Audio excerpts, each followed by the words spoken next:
Welcome to iDream news. నేను మీ చందన. ప్రస్తుతానికి మనం నెల్లూరు జిల్లాలోనే సిటీ అధ్యక్షులు పెంచిరెడ్డి గారి దగ్గర ఉన్నాం. అనేకమైన కొన్ని విశేషమైన విషయాలను తెలుసుకునే ప్రయత్నిద్దాం.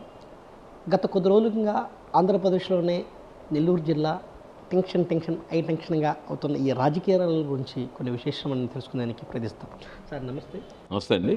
సార్ ఎలా ఉన్నారు సార్? బాగున్నాం. సార్ ఎలా ఉంది మన నెల్లూరు జిల్లా యొక్క రాజకీయం? నెల్లూరు జిల్లా రాజకీయం రాయలసీమ కడప జిల్లాల కన్నా బాగుంది. కడప జిల్లాలో రాజశేఖర రెడ్డి కుటుంబాన్ని ఏ విధంగా ప్రజలు ఆశీర్వదించారో నెల్లూరు జిల్లాలో గత 2 పర్యాయాలు కూడా అదేవిధంగా ప్రజలు రాజశేఖర రెడ్డి కుటుంబాన్ని జగన్మోహన్ రెడ్డి గారిని ఆశీర్వదించిన దాఖలాలు మనకు స్పష్టంగా కనపడుతున్నాయి. ఇప్పుడు కూడా అదే స్థాయిలో ఉంటుందే కానీ రిజల్ట్ తేడా అయితే ఉండదు. సార్ ఎప్పుడూ లేని విధంగా ఒక్కసారిగా ఈ ఆంధ్రప్రదేశ్ మొత్తం ఈ నెల్లూరు సింహపూరి సాయి చూడడం చూస్తుంది. గత ప్రభుత్వంలో ఎప్పుడు ఎన్నడూ లేని విధంగా ఒక్కసారిగా ఈసారి కొంతమంది వ్యక్తులు, నాయకులు, స్థానిక ఉన్న కొంతమంది ఎంపీలు కూడా వైసీపీ పార్టీని విడదీసి తెలుగుదేశం యొక్క తీర్థాన్ని పుచ్చుకోవడం జరిగింది. ఒకసారిగా ఎప్పుడూ విధంగా లేకుండా ఎంపీ అభ్యర్థిగా వైసీపీ తరఫున విజయసాయిరెడ్డి గారిని ఇక్కడ ప్రకటించిన వెంటనే ప్రతిపక్ష గుండెల్లో కూడా రైలు పడగడం కూడా అని ఒక చోటు జరగడం జరిగింది. దాని మీద మీరేమంటారు? 100% ఖాయం ఆ మాట ఏమో. నెల్లూరు జిల్లాని ఒక్కసారిగా ఆంధ్రప్రదేశ్ రాజకీయం అంతా చూడటానికి ప్రధాన కారణం మనకు వేమిరెడ్డి ప్రభాకర్ రెడ్డి గారు పార్టీ వీడాడు, తెలుగుదేశంలో చేరాడు. ఆయన మంచి వ్యక్తి, ఆయన ఎందుకు పోయాడు అనేది క్వశ్చన్ మార్క్తో రాజకీయం నెల్లూరు జిల్లాలో చర్చ అయితే జరుగుతుంది. ఆ సందర్భంలో విజయసాయిరెడ్డి గారిని జగన్మోహన్ రెడ్డి గారు పార్లమెంట్ సభ్యుడిగా అనౌన్స్ చేసిన తర్వాత ఈ చర్చ అనేది ఆగిపోవడం జరిగింది. ప్రభాకర్ రెడ్డి గారి గురించి విమర్శించే స్థాయి కానీ విమర్శించే మనిషి కానీ నాకు తెలిసి ఉండడు. ఎందుకంటే ఆయన చాలా పెద్ద మనిషి, ప్రజలతో ఎవరికైనా సహాయం చేశాడే కానీ ఒకరు హాని చేయలేదు. ఎందుకనో మరి ఆయనకి ఏమి జరిగిందో ఆయన ఒక ఈగో హర్ట్ అయింది.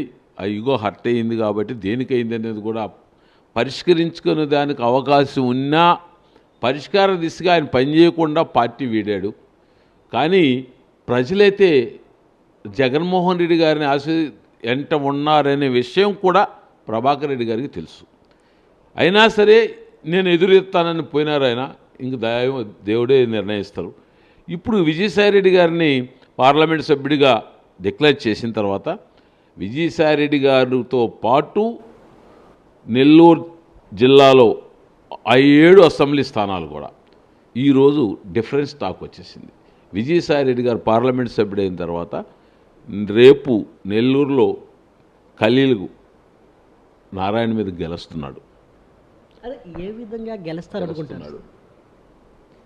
నీకు స్వతంత్రం వచ్చిన తర్వాత నాకు తెలిసి నేను ఒక రాజకీయాలు రాకముందు వచ్చిన తర్వాత కూడా నెల్లూరు జిల్లాలో మైనారిటీస్కి ఒక్క అసెంబ్లీ స్థానం కూడా ఏ పార్టీ అధినేత కూడా ఇచ్చిన సందర్భం లేదు.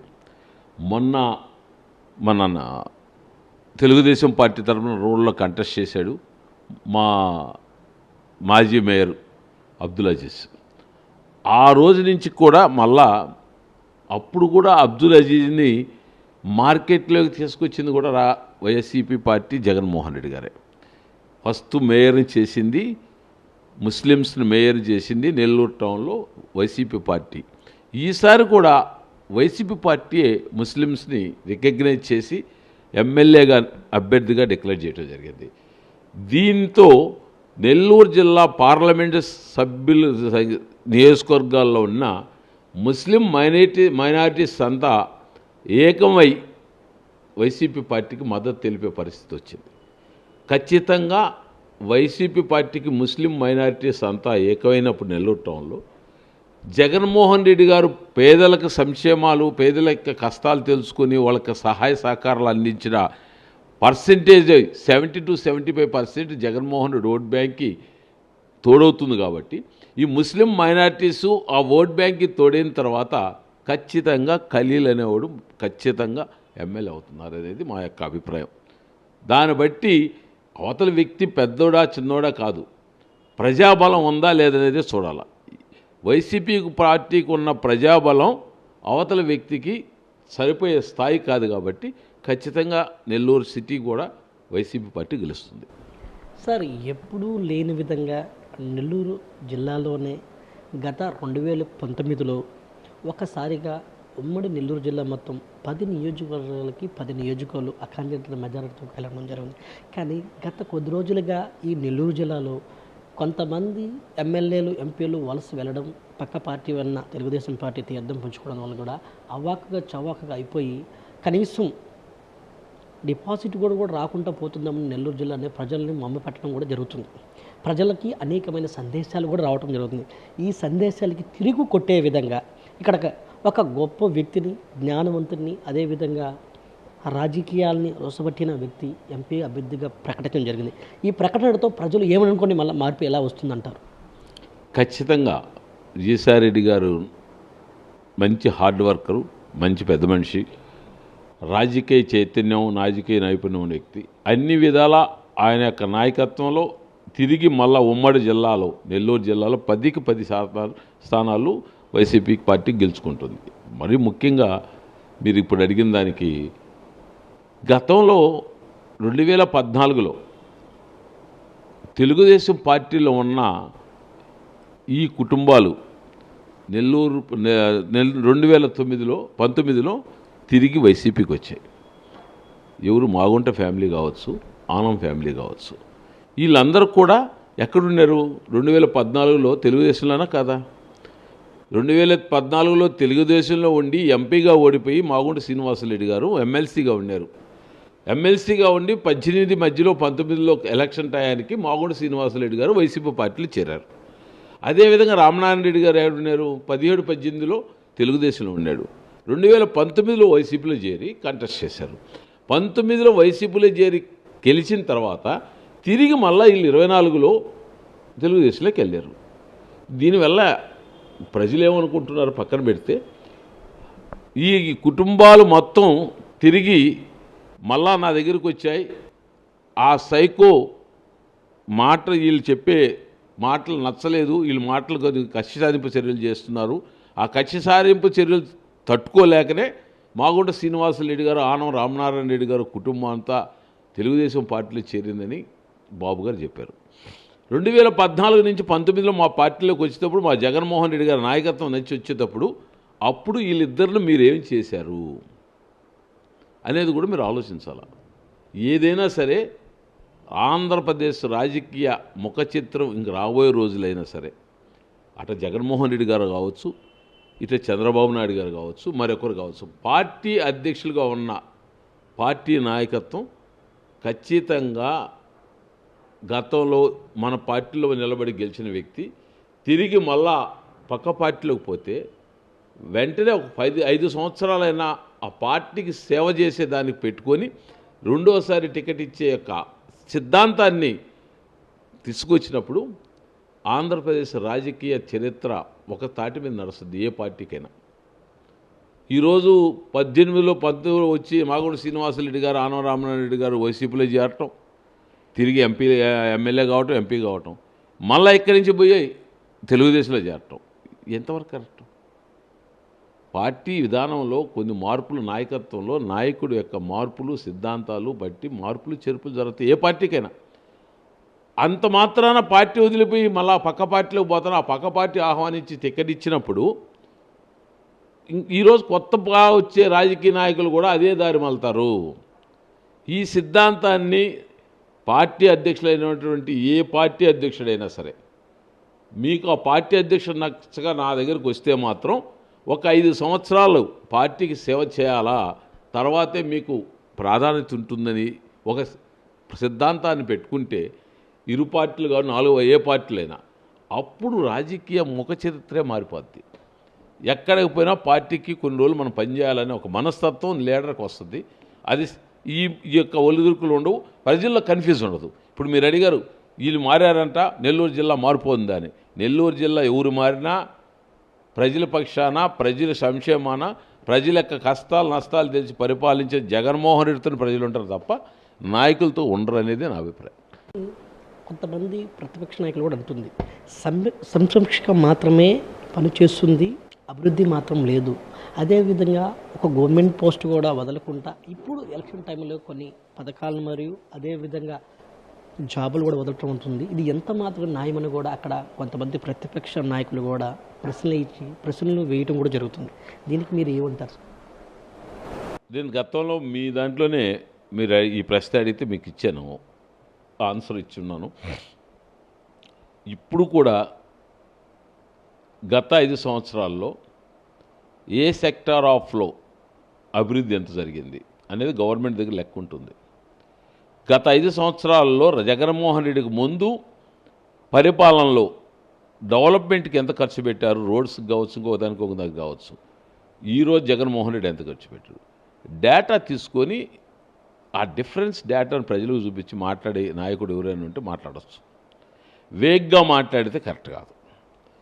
మొన్న ఈ మధ్య టీవీ 9లోనో దేంట్లోనో రోజా గారు ఇంటర్వ్యూ ఇస్తుంది. ఈ రోడ్స్ డెవలప్మెంట్స్కి గత ప్రభుత్వం 24,000 కోట్ల రూపాయలు మాత్రం ఖర్చు పెట్టింది, మా ప్రభుత్వం 42,000 రూపాయలు ఖర్చు పెట్టింది అని చెప్పి డేటా ఇచ్చింది ఆమె. ఆ డేటా తప్పు అయితే అపోజిషన్ వాళ్ళు ఇంతవరకు ఖండనేయలేదు. డెవలప్మెంట్స్లో మీకన్నా డబల్లో ఉన్నాడు జగన్మోహన్ రెడ్డి, దానికి నిదర్శనం సరిపోతుందా లేదా? అది కాదు, ఇంకేదైనా సరే గతంలో మీరు ఏం డెవలప్మెంట్ చేశారు? షిప్ యార్డ్స్ ఏమైనా పెట్టారా? పోర్ట్లు ఏమైనా తెచ్చారా? హెల్త్ క్లినిక్లు ఏమైనా పెట్టారా? ఉద్దానం అనేది పుట్టినప్పుడు నుంచి ఉంది, అక్కడ ఏమన్నా వాళ్ళ యొక్క డెవలప్మెంట్స్కి ఏమన్నా మీరు డెవలప్ చేశారా? ఏం చేశారని మీరు గతంలో డెవలప్మెంట్ కన్నా తక్కువ ఉంది, గతంలో మేము డెవలప్ చేసాము, ఈయన సంక్షేమాలకే పెట్టాడు అనే మాట మీరు అంటున్నారంటే, మీరు పెట్టిన డెవలప్మెంట్ విత్ క్లారిటీగా ప్రజలకు ఇవ్వండి, మేము ఇస్తాం. కుప్పానికి నీళ్ళు ఇచ్చింది మావాడే, ఉద్దానానికి నీళ్ళు ఇచ్చింది మావాడే. అదే కుప్పానికి కూడా నీళ్ళు ఇచ్చిన అయిపోయిన బహిరంగ సభ నుంచి కొంతమంది టీడీపీ ప్రతిపక్షాలు ఆ యొక్క కుప్పం యొక్క ఆ నదిలో వచ్చిన ఆ కాలంలో నీరు మాత్రం ఒక బొట్టు లేదని కూడా ప్రచారం అయితే జరుగుతుంది. దానికి ఏమంటారు సార్ మీరు? కుప్పంలో నీళ్ళు వచ్చినాయా లేదా, మన నెల్లూరు చెరువులో నీళ్ళు ఉన్నాయా లేదండి? నెల్లూరు చెరువులో నీళ్ళు లేవని నేను చెప్తే కుప్పం ప్రజలు నమ్మితే నమ్మొచ్చు. కుప్పంలో నీళ్ళుండి లేవని చెప్తే నెల్లూరు ప్రజలు నమ్మితే నమ్మొచ్చు. కుప్పం ప్రజలు నమ్మరుగా. వాళ్ళ ఇంటి పక్కనే వాళ్ళ ఇంట్లో నీళ్ళు వచ్చినప్పుడు వాళ్ళైతే నమ్మరు కదా. నా ఏరియాలో నేను కానీ అపోజిషన్ లీడర్ని పని జరగలేదని చెప్తే పక్క జిల్లా వాడు నమ్మితే నమ్మొచ్చు పని జరగలేదని. నా జిల్లా మరి ప్రజలైతే నమ్మరు. వీడికేమో కళ్ళు పోయి ఆడ నీళ్ళు వచ్చి లేదంటున్నారు అంటారు. అంతే కుప్పం ప్రజలు చెప్పిస్తే నీళ్ళు వచ్చి లేదు తెలిసిపోతుంది. ఎల్లో మీడియా కూడా భయంకరమైన ప్రచారం అయితే జరుగుతుంది. ఈ ప్రచారం వల్ల ఓటుల్ని విడగొట్టాలని అనుకుంటున్నారా, ఎలా అనుకుంటున్నారని ఈ ఎల్లో మీడియా ప్రభుత్వం? ఇప్పుడు జగన్మోహన్ రెడ్డికి ఒక సైన్యం ఉంది. ఏ ఊరు ప్రచారం చేసినా ఏ ఊరికి ఆ ఊరికి సైన్యం ఉంది కాబట్టి ఆ సైన్యం ప్రచారం ముందు ఏవి జల్లవు, ఆగిపోతాయి. సార్ ఇప్పుడు రేపు అద్దంకిలో బహిరంగంగా సిద్ధం సభ ప్రకటన జరుగుతుంది. కొంతమంది పెద్ద నాయకులు వచ్చి 15 లక్షల మందిగా ఆ సభలో 3 ఎకరాల పైగా పెట్టి ఆ సభని విజయవంతం చేస్తారని పెద్ద ఉన్నతమైన విజయసాయిరెడ్డి గారు కానీ సజ్జల రామకృష్ణారెడ్డి గారు కూడా చెప్పడం జరుగుతుంది. ఏ విధంగా ఉంటారు? ఈ విధంగా ఉన్న టీడీపీ ప్రజలకి ఈ సభ ద్వారా ఏం చెప్పాలనుకుంటున్నారు? ఫస్ట్ సభ చూసావు, రెండో సభ చూశారు, మూడో సభ తీశారు. ఫస్ట్ సభకి రెండో సభకి డబల్, రెండో సభకి మూడో సభకి డబల్, మూడో సభకి నాలుగో సభకి డబల్. 3-4 లక్షలతో స్టార్ట్ అయిన భీముల సభ 7-8 లక్షలతో చందులూరు వచ్చింది. రాత్తోడు వచ్చేసరికి 12-13 లక్షలు వచ్చింది. దాదాపు 17-18 లక్షల జనంతో రేపు మన బాపట్ల సభ జరుగుతుంది. ఎక్కడైనా చూడండి, జగన్మోహన్ రెడ్డి గారు సభ పెట్టింది 100 ఎకరాల్లో పెట్టాడు కానీ 1 ఎకరాలు ఎడబెట్టలా. మీరు తాడేపల్లిగూడెంలో పెట్టిన సభ 2 నాయకులు కలిసి ఎన్ని ఎకరాలు చెప్పమనండి. నిజంగా ప్రభుత్వం మీద వ్యతిరేకత ప్రజల్లో ఉంటే మీకు జనం తండోపతండాలు రావాలా. 2019లో జగన్మోహన్ రెడ్డి గారికి వచ్చినట్టు మీకు ఎందుకు రావట్లేదు ప్రజలు? ఇది కేవలం మీరు క్రియేట్ చేసే ప్రచారం తప్ప ప్రజల్లో జగన్మోహన్ రెడ్డికి ఎక్కడా కూడా వ్యతిరేకత లేదు. అసలు ప్రజలు జగన్మోహన్ రెడ్డిని వ్యతిరేకరించారు అని అంటే జీవితంలో ఏ ముఖ్యమంత్రి కూడా ప్రజలకు సహాయం చేసే ప్రశ్నే ఉండదు. స్వతంత్రం వచ్చిన తర్వాత ప్రజలు బాగోగులు చూసి వాళ్ళ సమస్యలు చూసి పరిపాలించిన ముఖ్యమంత్రి జగన్మోహన్ రెడ్డి గారు. దాన్ని కూడా ప్రజలు విస్మరిస్తే జీవితాంతం ఇంకెవరు కూడా ఏ నాయకుడు కూడా వీళ్ళకి సహాయం చేయరు. అంత సహాయం చేసిన జగన్మోహన్ రెడ్డి కానీ ప్రజలు పట్టించుకోలేదు, మనం చేసినా మనల్ని పట్టించుకోలేదు అనే ఆలోచనతో పరిపాలన సాగించుకుంటారే తప్ప ప్రజలకు సహాయం చేయాలని ఆలోచన రాదు. ప్రజలు అది ముఖ్యంగా గమనించాలి. సార్, గత 2 రోజుల క్రితం ఇక్కడ మాజీ ముఖ్యమంత్రి చంద్రబాబు నాయుడు రావడం జరిగింది. ఒక సభలో, ఒక సభలో కూడా పాల్గొనడం జరిగింది. ఆ సభలో ఆయన మాట్లాడుతూ స్థానికంగా ఆంధ్రప్రదేశ్ ముఖ్యమంత్రి జగన్మోహన్ రెడ్డి గారిని కొన్ని మాటలు చవాకులు కూడా చెప్పడం జరిగింది. సైకో అనే వ్యక్తి పోతేనే ఈ యొక్క ఆంధ్రప్రదేశ్ అభివృద్ధిలోకి వస్తుంది, ఏమి అభివృద్ధి చేశాడని ఆయన ఈ సింహపూరి గడ్డ మీద ఆయన మాట్లాడడం కూడా చెప్తుంది. ఆయన మాటలకు మీరు ఏమంటారు? ఎప్పుడైనా ఒక వ్యక్తిని విమర్శించేటప్పుడు ఒక స్థాయిగల లీడరు, దాదాపు 14 సంవత్సరాల ముఖ్యమంత్రి జగన్మోహన్ రెడ్డి గారు 5 సంవత్సరాల ముఖ్యమంత్రి, ఆ వ్యక్తిని మనం విమర్శించేటప్పుడు 14 సంవత్సరాలు ఆంధ్రప్రదేశ్కి నువ్వు చేసిన డేటా ఆ సభలో చెప్తూ, నేను ఇన్ని చేశాను, ఈ ముఖ్యమంత్రి వచ్చి ఎన్ని సర్వనాశనం చేశాడు కనుక ఈ ముఖ్యమంత్రిని తరివేస్తే కానీ మనకి ఎన్ని పనులు జరగవు అని చెప్పినప్పుడే ప్రజలు నమ్మతారు. మీరు ఆ విధంగా చెప్పకుండా మీరు జగన్మోహన్ రెడ్డి తిట్టాలనే సభ పెట్టుకుని తిట్టిపోతున్నారే తప్పితే మీరు చేసి ఏం చెప్పట్లేదు. ఆయన ఇంకో మాట కూడా చెప్పాడు, సైకిల్ పోవాలి, అదేవిధంగా సైకో పోవాలి, సైకిల్ రావాలి అనే ఒక నిదానం కూడా ప్రజల్లో ముమ్మరంగా సోషల్ మీడియా కూడా చెప్పడం జరిగింది. దీనికి మీరేమంటారు? నేను అది చెప్పింది మీకు. అసలు సైకిల్ పోవాలి, సైకో పోవాలి, సైకిల్ రావాలని మీరు పెట్టుకునే నినాదం బాగానే ఉంది. అసలు సైకో అని ఆయన రాష్ట్రానికి ఏం చేశాడు, మీరు పెద్ద మనుషులు ఏం చేశారు అని చెప్పాలి కదా. మీరు ఎక్కడ చెప్పట్లేదే. మీ మేనిఫెస్టోలో, గతంలో ఇచ్చిన మేనిఫెస్టోలో ఒక అంశాన్ని మేము ప్రజలకు చేశామని చెప్పేదానికి లేదు. మేము ఇన్ని అభివృద్ధి కార్యక్రమాలు చెప్పాను. మీరు ప్రజలు పక్కన పెడదాం, నాయకులు నాకు తెలుగుదేశం అంటే నచ్చదు కాబట్టి నేను ఏదైనా చెప్తా, మీకు వైసీపీ నచ్చదు కాబట్టి ఏదైనా చెప్తారు. జనరల్ పీపుల్ ఒకసారి గమనించాలా. ఇక్కడ జగన్మోహన్ రెడ్డి కూడా వచ్చిన తర్వాత ఆరోగ్యం మీద ప్రతి మండలంలో విలేజ్ క్లినిక్ పెట్టాడా లేదా, పేద ప్రజల ఇళ్ళకి ఆరోగ్య సమస్యల గురించి తెలుసుకునేదానికి టీం వర్క్ జరుగుతుందా లేదా, ఆరోగ్యశ్రీ కింద ఎంత పెద్ద జబ్బు వచ్చినా పేదలు జబ్బుతో చనిపోకూడదు, దానికి అన్ని విధాలా నేను భరోసాగా ఉంటానని చెప్పి 20 లక్షల రూపాయల ఆరోగ్యశ్రీని పెంచాడా లేదా, బళ్ళు ఆ పేద పిల్లకాయలు విద్య బాగుంటేనే ఆ యొక్క కుటుంబం బాగుంటుంది, ఆ కుటుంబం బాగుంటే ఇంకో పేద నిర్మూలనకి ఆ విద్య అవసరం అవుతుందని విద్యా దివ్యంతో ముందుకు తీసుకుపోతుండారా లేదా. మేము ఇన్ని చేసామని పేద ప్రజలకు చెప్పుకుంటున్నప్పుడు మీరు చేసింది ఇది ఒకటి చెప్పండి. ఏది చెప్పకుండా మా నాయకుడిని మీరు తిట్టే కార్యక్రమే సభ పెట్టుకున్నారు తప్పితే మీరు చేస్తానని చెప్పింది చేసేది ఏమీ లేదు. గతంలో మీరు చేసింది ఏం లేదు, ఇప్పుడు చెప్పేటేది చేస్తారని లేదు. ఇప్పుడు మా రాష్ట్ర ముఖ్యమంత్రి గారు ఈ సంక్షేమ పథకాల ద్వారా 2,55,000 కోట్ల రూపాయలు పేద ప్రజలకు సంక్షేమం ద్వారా ఖర్చు చేశారు. అభివృద్ధి ద్వారా విలేజ్ క్లినిక్లు అయితేనేమి, హాస్పిటల్ అయితేనేమి, కొత్త మెడికల్ కాలేజీలు అయితేనేమి, షిప్ యార్డ్లు అయితేనేమి, హార్బర్ షిప్ పోర్టులు అయితేనేమి, ఇవన్నీ మేము చేసినామని చెప్తున్నాం. మీరు ఇవన్నీ చేసింది వాస్తవం కాదు, పేపర్లకు చూద్దాం, ఊర్లో పోతే తెలుస్తుంది కదా. మీరు ఇప్పుడు ఒక కొత్త మేనిఫెస్టోలో పెట్టుకుని వస్తున్నారు. మీరు జగన్మోహన్ రెడ్డి గారు ఇప్పుడు ఇచ్చే పథకాలు కంటిన్యూ చేస్తూ మీరు పెట్టే సంక్షేమ పథకాలు ప్రజలకు ఇస్తారా, లేదా జగన్మోహన్ రెడ్డి గారు ఇచ్చిన పథకాలన్నీ రద్దు చేసి ఇప్పుడు మీరు ఇచ్చే మేనిఫెస్టోలు మాత్రమే ప్రజలకు ఇస్తారని క్లారిటీ చెప్పానండి. ప్రజలే నిర్ణయిస్తారు వాట్ ఈజ్ వాట్. ఇప్పుడు మీరు ఇచ్చిన మేనిఫెస్టోలో ఎన్నో బస్సు ఫ్రీ అన్నారు, గ్యాస్ అన్నారు, ఏదో అన్నారు కదా. మా ఇంట్లో 5 మంది ఆడవాళ్ళు ఉంటే 7,500 ఇస్తా అన్నారు. పోయినసారి నిరుద్యోగ వృత్తిని అందరికి ఇస్తాను నిలిచిపోయిన వాళ్ళకు ఆడాడి ఇచ్చేసి వదిలేసావు, ఇది కూడా అదే చేస్తావు. మేము అన్ని ఏదైనా చెయ్యి, ప్రజలకు చేస్తే మేము కాదంట్లే. ఇప్పుడు జగన్మోహన్ రెడ్డి ఇచ్చే సంక్షేమ పథకాలు కొనసాగుతాయా కొనసాగవా? ఈ కొనసాగుతూ మీరు ఇచ్చే మేనిఫెస్టోలు కొనసాగిస్తారా, లేక ఈ రద్దు చేసి మీరు కొత్తగా తెచ్చిన మేనిఫెస్టోలు ప్రజలకు ఇస్తారా? ఆ యొక్క క్లారిటీ ప్రజలకు చెప్పేసి ఎలక్షన్కి రండి. సార్, మీ నెల్లూరు నుంచి 10కి 10 నియోజకవర్గ గతంలో జరిగిన అకాంక్షమైన మెజారిటీతో గెలవడం జరిగింది. అదేవిధంగా మీ సింహపూర్ నుంచి మరోసారి ఓటు ఇస్తారా? మీ వైసీపీ ప్రేక్షకులకి మరియు ఐడ్రీమ్ ప్రేక్షకులకి ఏమని చెప్తారు? ఖచ్చితంగా విజయసాయిరెడ్డి గారు పార్లమెంట్ సభ్యుడిగా డిక్లేర్ అయిన తర్వాత ఉమ్మడి జిల్లాలో 10 సీట్లు వైసీపీ పార్టీ గెలుస్తుంది. దాంట్లో తేడా లేదు. ఈ పెద్దలు అనుకున్న వాళ్ళందరూ కూడా ఓడిపోతున్నారు.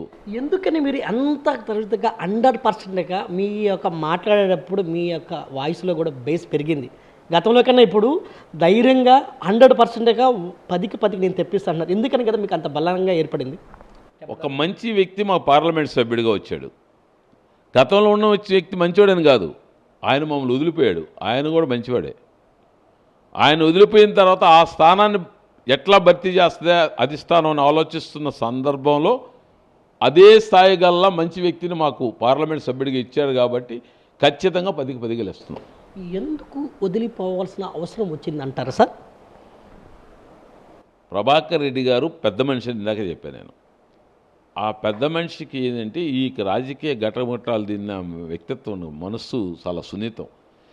ఆయనకి ఎక్కడో నాకు తెలియకుండా జరిగింది కదా, నన్ను అధిష్టానం విస్మరించింది కదా, సరిదిద్దుకునే దానికి కూడా ప్రయత్నం చేయాల్సిన అవసరం నాకేందనే ఒక విషయంలో తప్పుకున్నాడు ఆయన.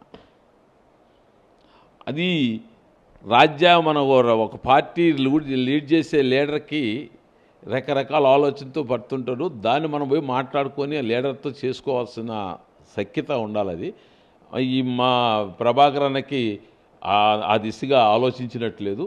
ఆలోచించుంటే కరెక్ట్గా ఇక్కడే ఉండేవాడు. ఆలోచించకుండా ఒక విధమైన ఆవేశంతో తీసుకున్న నిర్ణయం ఇది. అయితే ఖచ్చితంగా 2024కి మీరు అనుకున్న నెల్లూరు జిల్లా 10కి 10 అసెంబ్లీ నియోజకవర్గం వెళ్ళడం జరుగుతారు ఖచ్చితంగా. అదేమని ఐడ్రీమ్ ప్రజలకు కూడా మన నెల్లూరు జిల్లా